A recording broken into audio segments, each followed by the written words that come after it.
welcome to the webinar. Today, we're going to talk about ROTC scholarships and what you're not going to find out from ROTC cadre and how you can improve your chances of getting an ROTC scholarship. I am Lieutenant Colonel Kirkland. I am the head of ROTC Scholarship Consulting. And I wish you welcome here to this webinar tonight. All right, first of all, I'd like to thank you for attending and thank you for your willingness to serve our country in the armed forces and for wanting to become an officer, by wanting to make a difference, by leading America's soldiers, sailors, airmen, and Marines as an officer in our armed forces. And we need the best people to do this. And I appreciate your willingness to step up and desiring to make a difference for America and make a difference for the world as an officer in the United States military. Okay, so the ground rules is please hold all questions until the end of the presentation. And so I'll answer as many questions as possible in the hour we're going to be devoting to this presentation. And you can ask your questions in the chat box at the end of the presentation. Okay. So what is this presentation? What is not in this presentation? So what we're not going to cover is the basic overview of ROTC, the differences between Army, Navy, Air Force, and Navy Marine Corps option programs. Remember, it's not the differences in obtaining a scholarship, but the differences in the programs in general. Neither are we going to talk about any standard application concerns and timelines. So we're not going to be covering basics here. If you need an overview of all this stuff, this is what their websites are for. Matter of fact, a webinar here is not going to be as good as going to their websites or going to YouTube or going to whatever other social media to learn about what ROTC is all about. However, what you're going to get here is what is not covered in other presentations, other things that you have heard. So we're going to devote the time today or this evening to the things that I consider to be important in getting a scholarship. And I'm sure that's why you came here tonight also.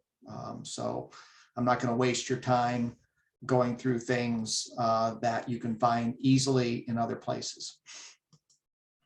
Okay, so what will we cover tonight? So we're going to cover the selection board and what's measured. So what criteria does ROTC use in order to determine whether or not somebody gets a scholarship or not?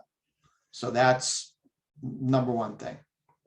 Number two is how do they differ? Because each ROTC program differs in what they put emphasis on. So you need to understand what is emphasized in each one of them because it's going to be different. And you'll see that hopefully clearly in this presentation. Three is how much each ROTC program pays in scholarship benefits. So you'll see that different ROTCs pay different amounts of scholarships. And so you just need to understand that up front and need to understand which ones pay what so you can properly plan depending upon what service and what ROTC programs you apply for the scholarship for. And then finally, how to maximize your scholarship dollar with things like room and board, in-state tuition, first-year tuition for 3-year scholarship winners, and other incentives. So I consider this to be a very, very important part of it after you get the scholarship, is how, and even before you get the scholarship, and the planning of what schools you apply to. So we want to maximize that scholarship benefit through additional incentives or perks that will allow you to be able to really not pay for school if you plan it the right way. Okay, so we'll go over things again that you may not have heard on other presentations or other on the websites or anything like that. So hopefully what you'll do is you'll find this to be an informative presentation, one where you'll gain knowledge in order to be able to best set yourself up for a scholarship. All right, so what's my assumptions about you? So my assumptions are is that you're a good performer in your high school class, that you are taking a strong college prep curriculum, that you are getting good grades in those tough college prep curriculum type classes, that you're active athletically, and that you're in good physical condition, that you are a leader and have effectively led others in projects or goals, whether in school or out of school, and your guidance counselor and teachers in school generally like you, and that they'll, if they ask you for, or if you ask them for a evaluation, they'll give you a good evaluation. So that's our baseline that we're dealing with here, is these assumptions. And so in order to be competitive, you got to at least have these baseline, this baseline of attributes about you. And the way that Army ROTC refers to it as sort of scholar, athlete, and leader, or this acronym known as SAIL, right? And so that SAILS type acronym applies to all of the ROTC programs. So what does the ROTC score consist of? So the score that they use in order to determine whether or not you get a scholarship is based on these areas. One is the SAT, ACT score. So how well you score on the 4 parts of the ACT or the 2 parts of the SAT score. So that's one part of the score. Next is the interview. So when you do an interview, you're going to be interviewing either at an ROTC program, if it's Army, Navy, or Air Force, or if you interview with the Marine Corps, you're going to be interviewing at your local Marine Corps detachment or organization near your home. And so that interview is part of this process. Each of the ROTCs are going to make you do a physical fitness test, either with a gym teacher, or in the case of the Marines, you would actually do it at the Marine detachment. So you're going to have to take a fitness test, and that's going to be part of the score. They're going to look at your participation in athletics, whether that's high school athletics, varsity athletics, or athletics outside of school. They're going to be looking at extracurricular and leadership that you've done in order to determine if you're comfortable leading others and that you've been able to effectively do that in this whatever settings you have set yourself up for. And then finally, there are some other areas of the score that are particular to each ROTC program that I'll talk about. But these are the general areas that are going to be looked at by the board in order to determine whether or not you get a scholarship or not.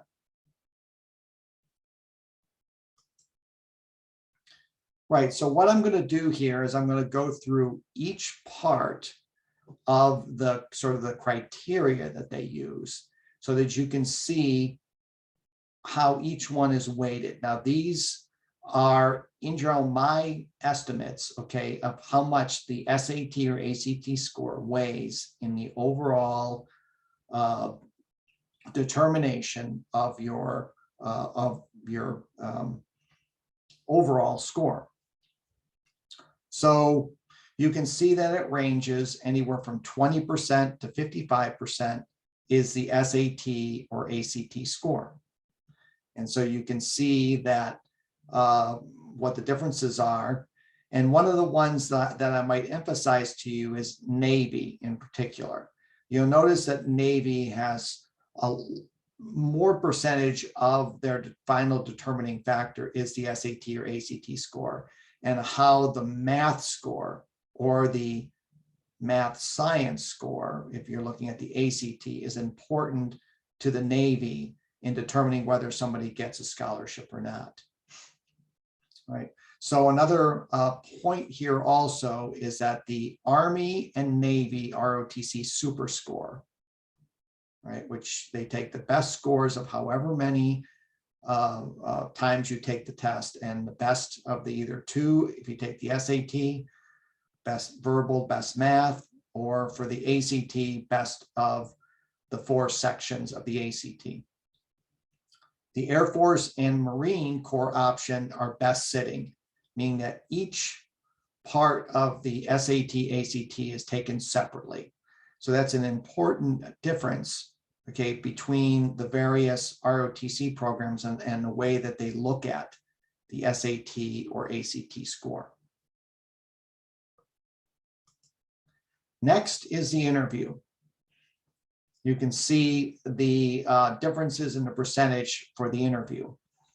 You'll notice that the interview dominates the Air Force selection. So whereas if we look at the SAT, ACT score would dominate the Navy selection, the Air Force selection is dominated by the interview. About 40 to 45% of the Air Force selection is the interview. And the interview is also important in a separate Army board score, which will be discussed later. But the actual interview itself, if you look at the point totals, is 14%. So they range anywhere from 10 to 14, with the Air Force being a significant outlier here. So it should become apparent to you with Air Force ROTC is that a major determiner of whether or not you get a scholarship or not for Air Force ROTC is going to be the interview and doing well on the interview. The fitness test. Army, Navy, and Air Force, you can see range between 5 to 10% of the overall score is the fitness test. And that the fitness test for the Army, Navy, and Air Force is push-ups, sit-ups, and a run. It ranges anywhere from 1 to 2 minutes of push-ups and curl-ups, and anywhere between a 1 to 1.5 mile run. You'll notice the outlier being the Marine Corps. Marine Corps, by my estimate, is about a third of that overall selection is the fitness test. And the Marine Corps' fitness test is pull-ups to exhaustion, a sit-ups, and a 3-mile run. And so you can see that the Marine Corps test tends to be, or is definitely much more arduous than the other 3 ROTC programs. And in order to be able to go on to be considered for a Marine Corps option scholarship, generally you have to meet a floor of fitness in order to be able to compete, and that's somewhere around a 220 on the score. And there's a calculator that Captain Penrod, if she has time here, may put up on the link here that actually will show you the Marine Corps fitness test and what you need in order to get around a 220 to at least make the floor. Generally, for Marine Corps option, you need to get around a 260 or higher in order to really have a halfway decent shot of getting a Marine Corps option scholarship. Leadership and athletics, you can see it ranges anywhere between 14 and 20%. The Air Force rolls leadership and athletics into their consideration into the interview. So the 45% that Air Force includes is also your responses in the interview questions to the athletic and leadership points there. But in general, for the Army, Navy, and Marine Corps, they're going to look at your athletics and leadership and give you points based upon what you fill out on the application.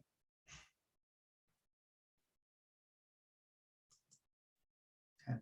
Let's talk about some of the other criteria that go into the score, overall score criteria. One is the Army board score. So this is different than the overall score that you get for Army ROTC. There's a board of officers that look at your application when you compete on the board, and the Army ROTC does 3 boards a year, one in October, one in January, and one in March. And the lieutenant colonels that sit this board look at your entire ROTC packet. They look at your SAT scores, your interview and your interview write-up, your transcripts, your essays, in order to give you a separate score that goes into the overall score. And that's considered to be the Army board score. And that's where, for example, additional points might be given for a good fitness test score and things like that. So this is a completely discretionary score of 25% of the overall criteria for the Army is this sitting board of colonels that look at you. The Army also has a psychological test. It's known as the CBEF. And that is an online test that you take that's worth 18% of the overall performance. The Navy has teacher evaluations. They're the only ROTC service that, along with the Marine Corps, that considers teacher evaluations. And the Air Force also takes a look at your unweighted GPA, worth 10%. So, so those are sort of some additional scores for each of the different services and some of the additional things that go into the overall decision making about who gets a scholarship. Okay, so let's talk about some other things outside of the actual score that go into the decision about about who gets a scholarship or not. So your declared college major is going to be an important determiner for, particularly for Navy and Air Force. So for Army and Marines, no matter what you major in, it has no impact on whether or not you get a scholarship or not. However, for Navy and Air Force, about 70%, 70 to 80% of the scholarships are given for hard sciences or engineering. And there's a list of those desired majors, or tier 1 and tier 2 majors. It's highly desired is the term that the Air Force uses. Tier 1, tier 2 is used for the Navy. But in general, about 70 to 80% of the scholarships are given out for hard sciences or engineering for the Navy and the Air Force. One thing you need to consider about the Navy and Air Force is that if you do get a scholarship and you decide to drop out of hard sciences or engineering, you can have your scholarship taken away from you. So it's just something to consider when you make the decision to accept a Navy or Air Force scholarship that's designated for hard sciences or engineering. Now you can apply for both Navy and Air Force and put a non-hard science or engineering major, but the chances of getting a scholarship are reduced. It's reduced compared to if you put a hard science or engineering major. Okay. So with that out of the way, we can talk about what ROTC pays. So let's talk about Army first. So Army pays tuition, pays the tuition, the listed tuition at any public or private college or university. However, 60% of the scholarships are 3-year scholarships, meaning they start the beginning of your sophomore year or MS2 year. 40% are 4-year scholarships. So if you get a 3-year Army scholarship, it's called 3-year advanced designee scholarship, you have to find a way to pay for the first year, and then Army ROTC will pay for the remaining 3 years. Navy and Marines is full tuition at any public or private college, and 100% of their scholarships are 4-year scholarships. So there is no 3-year or 4-year scholarships. All Navy or Navy Marine Corps option scholarships are full tuition for 4 years. Now the Air Force has the most kind of variation in the scholarships that they award. And you can see that there's 3 types of scholarships: a type 1, a type 2, and a type 7. And the parentheses shows the percentages for each one. So the type 1 is just like the Army 4-year scholarship or the Navy Marine 4-year scholarship. That's tuition in a public or private college for 4 years. Type 2 is about 20% of the people get a type 2. That's $18,000 a year for 4 years. And then type 7, a little bit over 70%, is in-state tuition for 4 years, or $18,000 a year for the final 3 years of your scholarship, meaning the sophomore, junior, and senior year. The scholarship also includes a monthly stipend that ranges between $300 to $500 a month of the months you're in school, and a book allowance.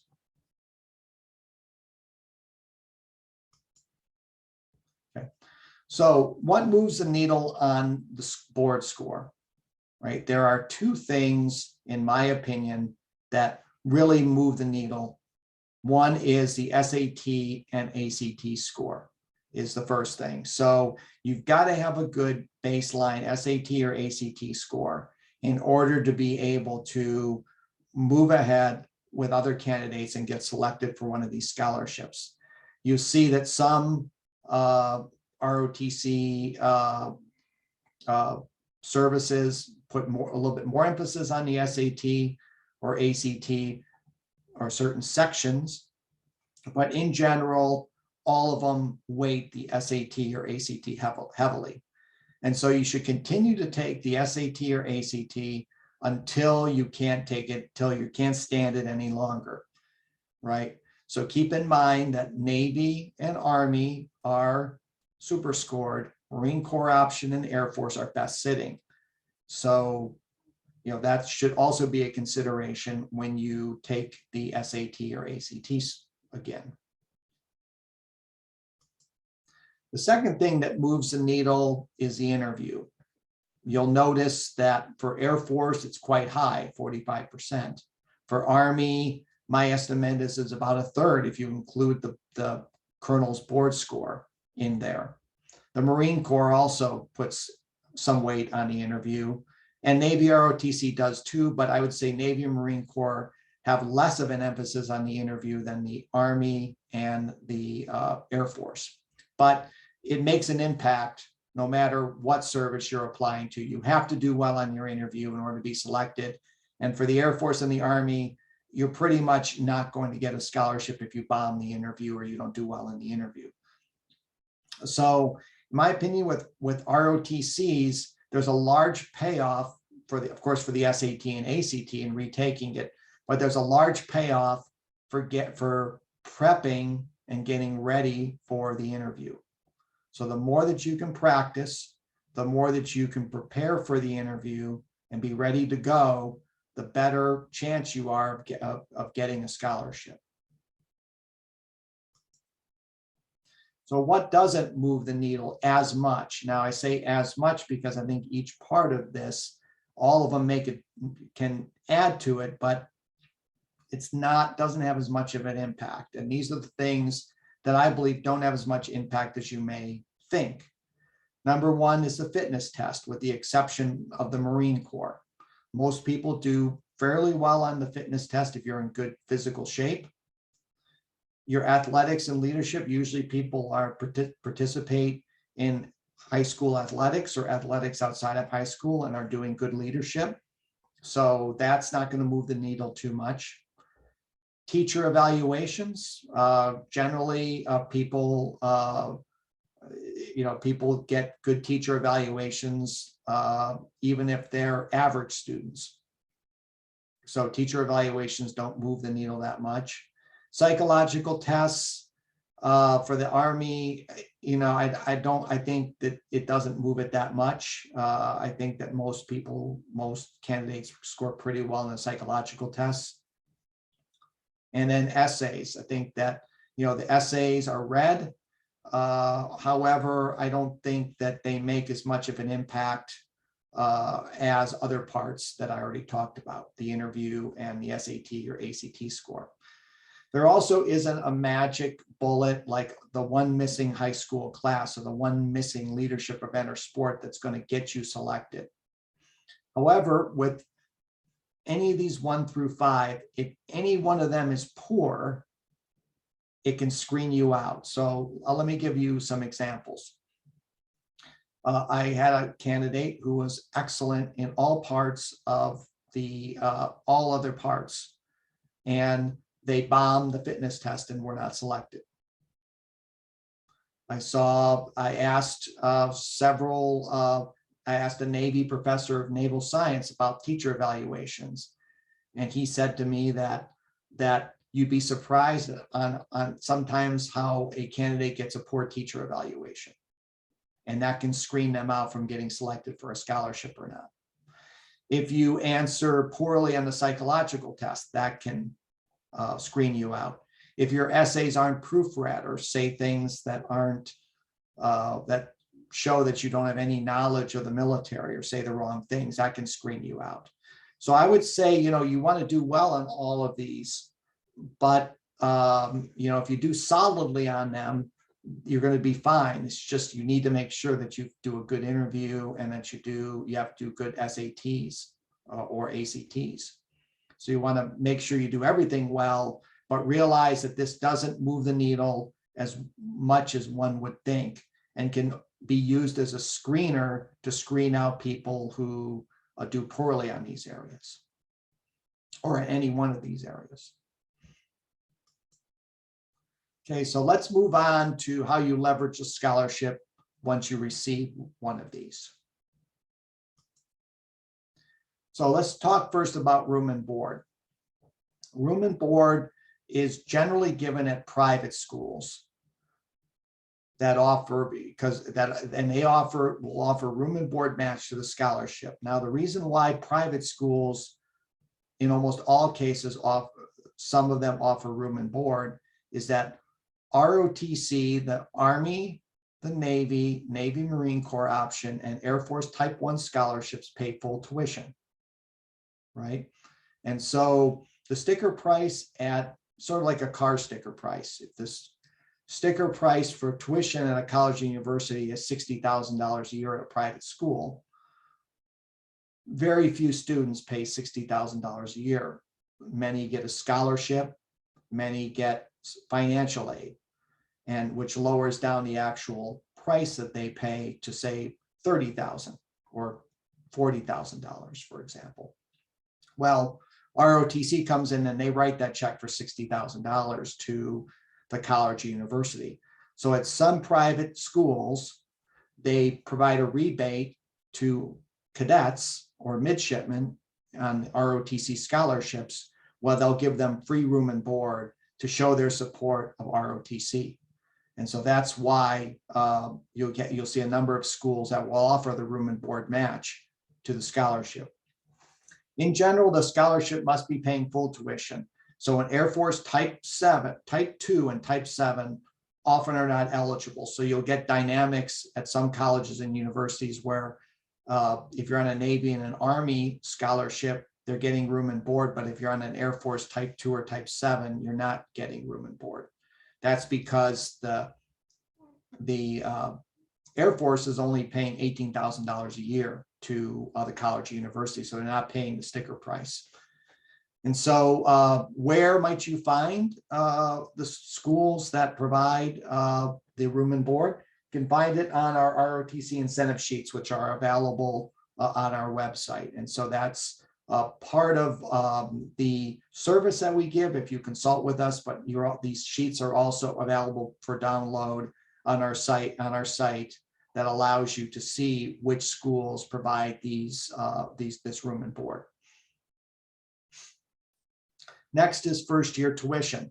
Again, at selected private schools, they offer to pick up the first year tuition on a 3-year, in almost all cases, an Army ROTC scholarship. So remember that 60% of the Army scholarships are 3-year scholarships. However, there are a number of private schools that will pay for the first year tuition on a 3-year scholarship. And we have the list of those schools that will do that. Keep in mind that the scholarship must be paying the full tuition for the final 3 years. So Air Force ROTC types 2 and 7 are often not eligible for the first year tuition. Reason why some of these schools do this is they look at the balance sheet. They realize they're getting the full tuition at the sticker price for the final 3 years, and so they'll offer to pick up the first year tuition for some candidates because they realize that the last 3 years are going to be being paid at the sticker price. So that's pretty much an Army ROTC phenomenon, is the first year tuition picking that up. Next is in-state tuition.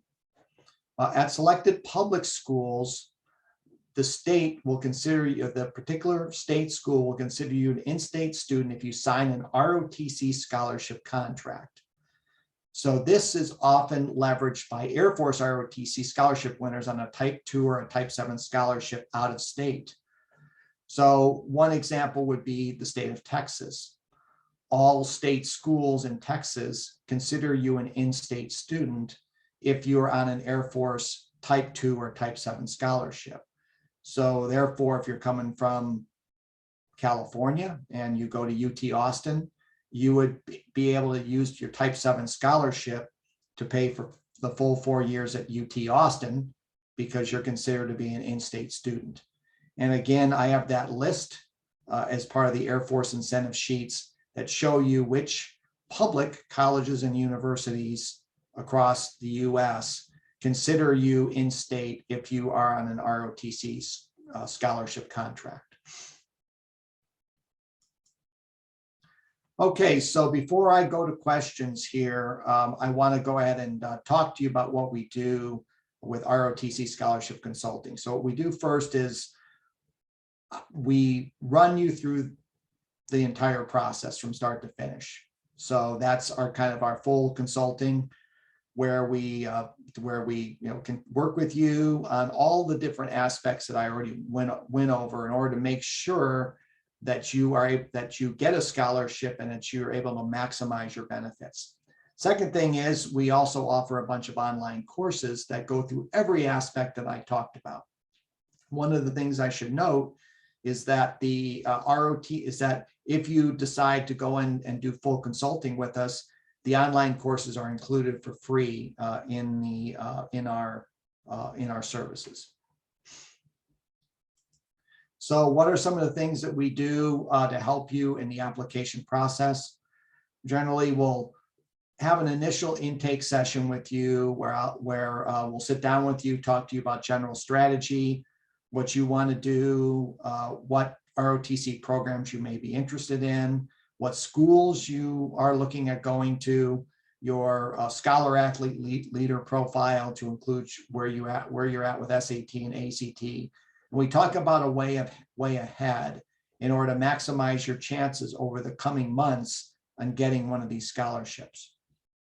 Number 2 is military mentorship. We work with you on learning more about the military in general, learning more about what life will be like as an officer. We set you up with reserve or guard unit visits in order for you to be able to learn more about the military. And so this military mentorship gets you more used to being in the military or what you're going to be doing in the future in ROTC. And this will also include working on setting up visits to ROTC programs so that you can get a better idea of what you'll be doing in ROTC. We help you fill out the application, including the essays. We get you ready for the interview preparation, and we get you to get ready for that all-important interview. Once you get the scholarship, we talk about, or even before you get the scholarship, we talk about leveraging those additional incentives that I talked about earlier. And then finally, after you accept the scholarship, we'll work you through the medical clearance known as DOD-MERB, and work through any medical clearances, waivers, or anything that you would need in order to be able to successfully be medically qualified in order to be able to use your ROTC scholarship.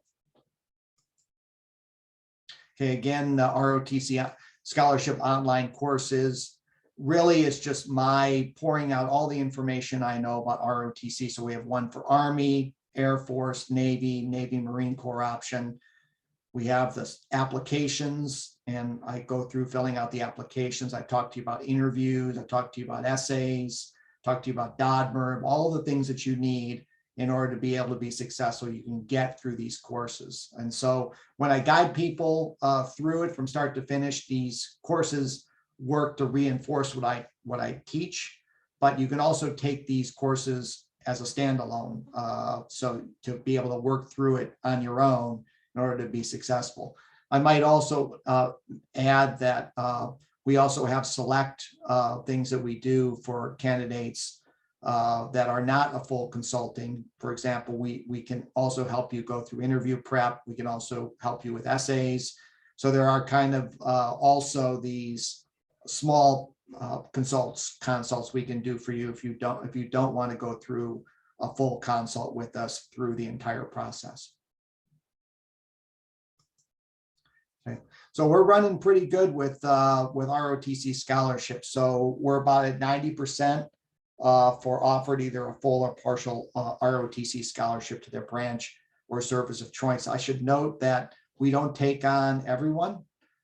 We take on people that we believe have that baseline of ability and baseline of accomplishments that will make them competitive. What we do is we do the things that are going to go ahead and get you selected, right, for this scholarship. That others don't have this preparation. And so we strongly believe that this can help you get a scholarship, and I think our numbers bear that out. Okay, so we have a special offer for you today. Hopefully it will bring you more clarity.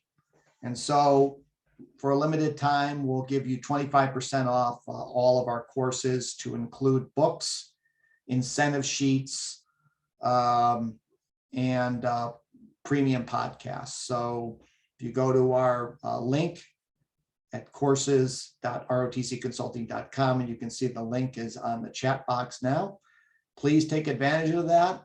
We'll give you several days to go ahead and make those purchases, and then we're going to go ahead and shut down the coupon code.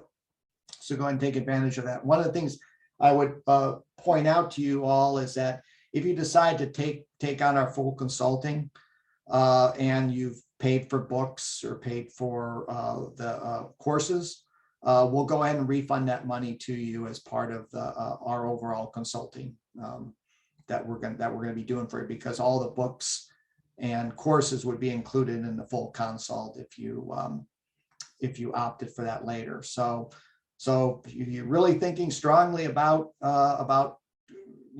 doing our consult and full consult, then you might as well just go ahead and buy these courses, because you'll get that refund from us when you fully commit. So with that done, I am ready for your questions, and just go ahead and type them into the box.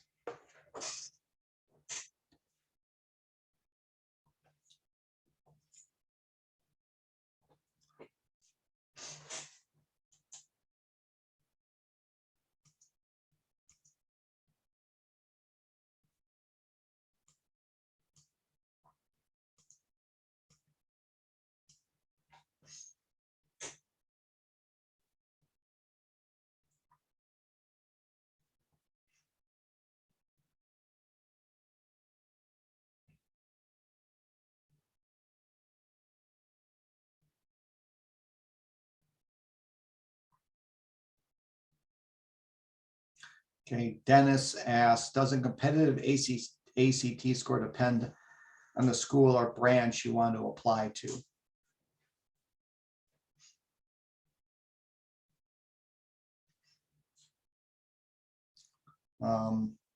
Can you rephrase that question, Dennis? I'm not sure what you mean by that.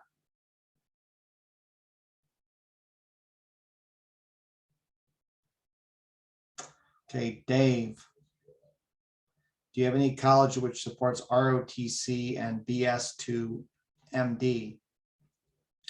I have an article that I'll have Kempton Penrod. It's one of our articles that I wrote a blog on, and it has, or if you can search on Google and you'll see it. It's just type in ROTC in medical school, and we rank #1 for that. And one of them that was Nova Southeastern University in Miami. They have a BS to MD with a, I think it's the doctor of osteopathy, and that is guaranteed admission. What's nice about Nova Southeastern is that if you're on an ROTC, Army ROTC, or a Air Force Type 1, they'll pay room and board. So you can have the room and board for the 4 years you're doing your undergraduate. But there are other ROTC schools, I'm sure, that have a BS to MD program. But Nova Southeastern was the one that I mentioned in my article.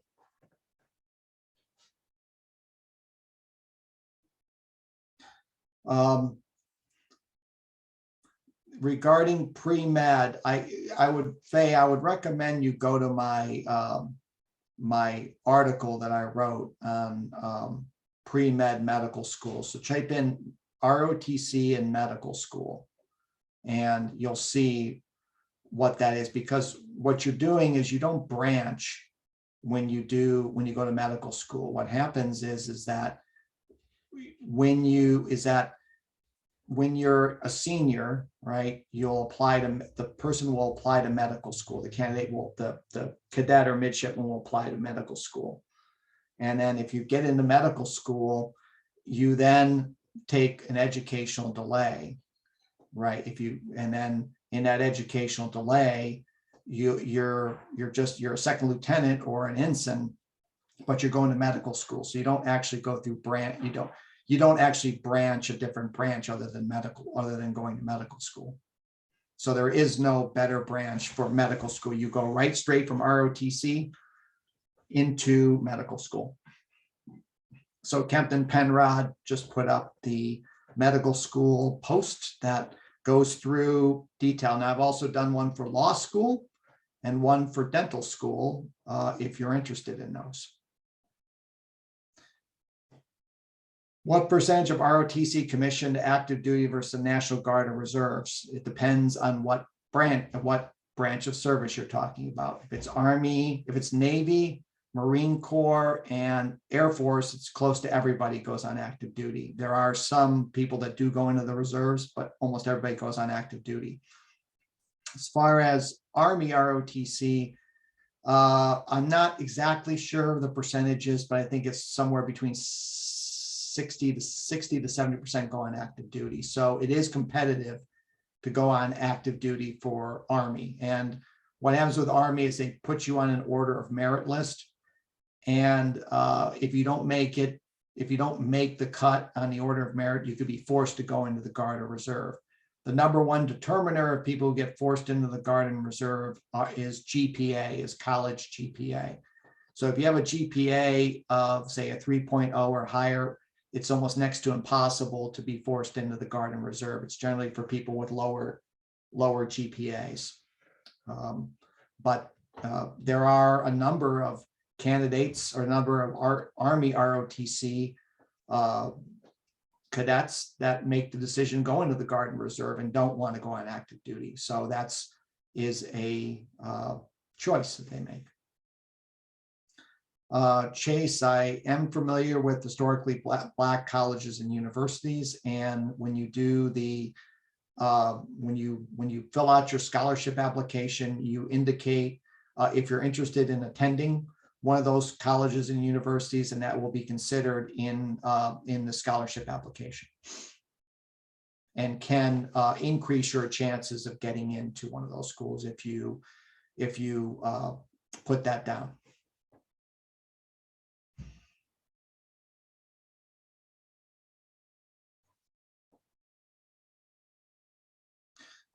Faye, remember that pull-ups are only tested for ROTC for the Marine Corps option. And so my guess would be with one pull-up, that's not going to be good enough for the Marine Corps option. Remember that 220 is the floor for Marine Corps option in general, and that I haven't seen candidates get a Marine Corps option scholarship without a 260 or higher. And so you just have to look at that calculator that we put on the chat box. And when you look at the calculator, see where one pull-up gets you. And my guess is it doesn't get you to 220. Dennis, what's considered a good ACT score? It depends on the program, Army, Navy, or Air Force. So you need to be more specific with me. Dave, are there any T20 colleges which help? I don't know what a T20 college is. Top 20 colleges. Are you talking about like U.S. News and World Report?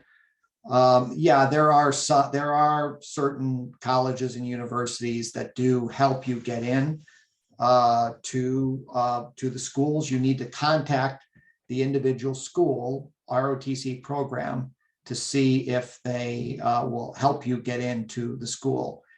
In general, Ivy Leagues do not provide much of help to get in. There are schools like say Vanderbilt, I do know helps.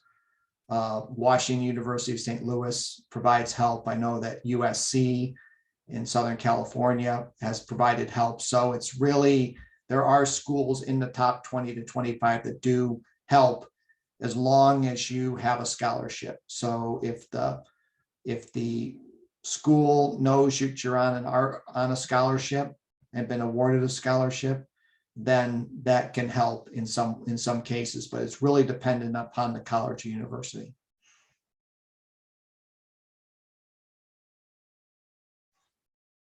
Yes, Brandon, the list of schools that provide the scholarships will be, that comes with the consults with us. Yes. So, but you can also buy them. They're not that expensive if you want to get them now. And then if you decide you want to consult fully with me, then I'll just refund you the money that you paid for the incentive sheet that you download.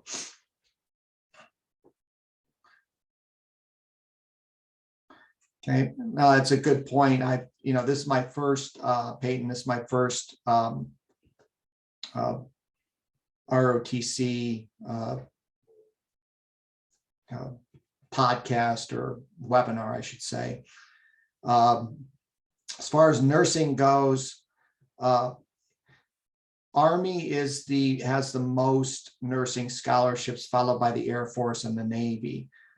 So generally when I work with nurses, I generally encourage them to apply for all three scholarships, because it's really hard just putting all your eggs in one basket with, say, just Navy, for example. Like Air Force, I've seen in years maybe 30 to 40 scholarships, maybe 50. Navy, sometimes I've seen 20, 30 scholarships. You hear these anecdotal things about Navy, how it's really difficult to get a Navy nursing scholarship. Army's well over 100 nursing scholarships, so there's better chance of getting a nursing scholarship with the Army than it is through the Air Force or the Navy. But I do believe that in order to enhance your chances and to be able to give yourself the best chance, that you should apply for all three scholarships, and you could always turn down the other two if you don't if you get a Navy one, you can turn down the Air Force and the Army one.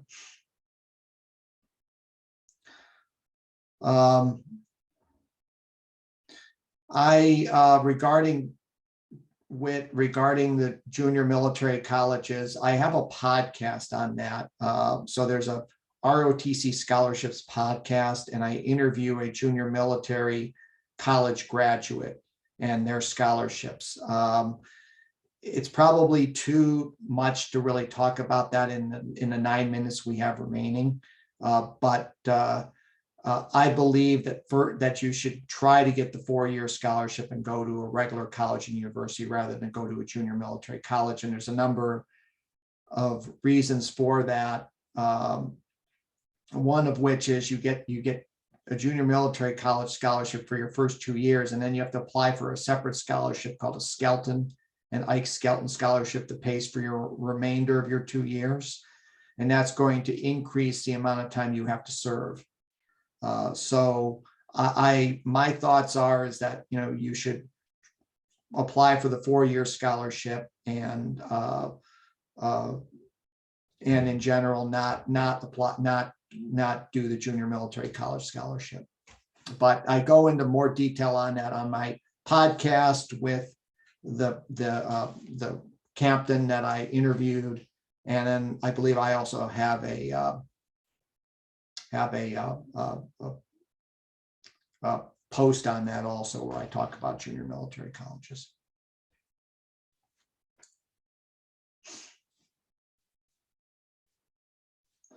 Dodmer vision standards are different. So regarding astigmatism, I believe it's 8 diopters, I think, is the Dodmer standard. And then the services can waiver off. I know the Army waivers off to 10 diopters. I'm not sure what the Air Force and Navy do, but there are different vision standards for astigmatism. But as far as Dodmer qualification, I believe it's 8. It's either 6 or 8 diopters. I'm not sure, but it's in the Army. It's in the military, the Department of Defense military medical exam standards, and Captain Penrod will put that in the link that you can download this manual, and this manual will show you what the Dodmer vision standards are. And services have the ability to waiver off people that are outside of that standard.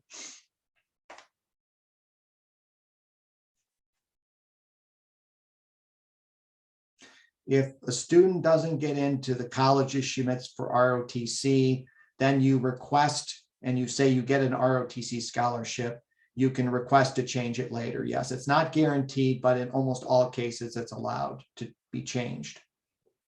There are there's a particular exception for Navy and Navy Marine Corps option. They make you list the #1 school that you want to get into, that you want to apply to. And if you get into that school, then you're obligated to go to that school. For Air Force, the way the Air Force works is you get the scholarship and you can use it anywhere that has that, where you can do Air Force ROTC. Army makes you designate the schools you want to go to, but they're generally pretty lenient on being able to change your scholarship from one school to another. What are the PMS what is Professor of Military looking for when the applicants are contacting them? How to make long-lasting, and Dave, that's too long for this to describe this today. This is part of the reason why we have our consulting, in order to be able to help with getting ready for these interviews. But you should certainly, be professional and prepare for these interviews. I also have several posts on this that's on my website, as well as some podcasts that I've done on these things regarding how to make an impression on the professor of military science. I think certainly one of the things that you should do before your actual interview is actually go there and visit ahead of time. So if say your interview is going to be in October, you'd be well advised to do the to visit a month beforehand, get to see everybody, get to meet the professor of military science, so that when you go back for the interview, they know you and recognize you.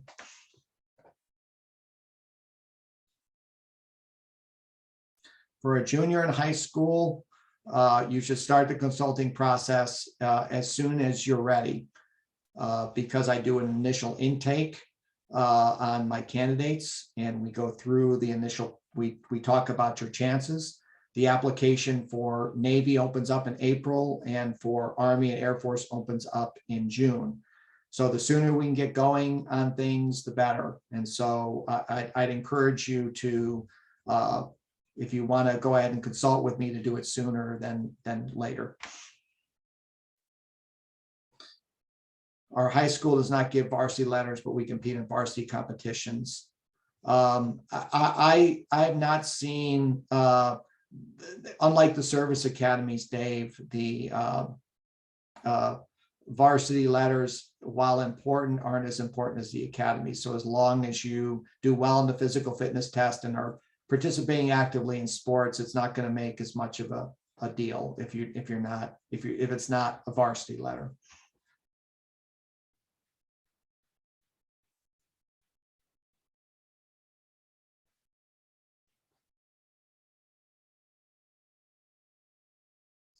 Okay, Faye, the pull-up question, what I'd recommend you do for the Air Force Academy is that I have a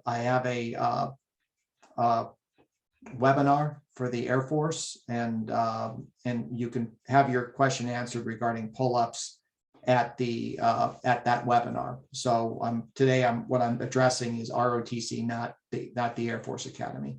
But regarding Army ROTC, they don't require pull-ups. Their testing is push-ups, 1 minute of push-ups, 1 minute of sit-ups, and a 1 mile run. So there's no pull-ups in the Army ROTC. Dave asks if there's any advantages to being 3 years versus 4 years junior ROTC applicant. I don't think there's any advantages. I think being in junior ROTC is really good. And I think that if you can go to the interview in your junior ROTC uniform, I think that's great. But as far as the amount of time that you're in junior ROTC, I don't think it makes a difference if it's 3 or 4 years.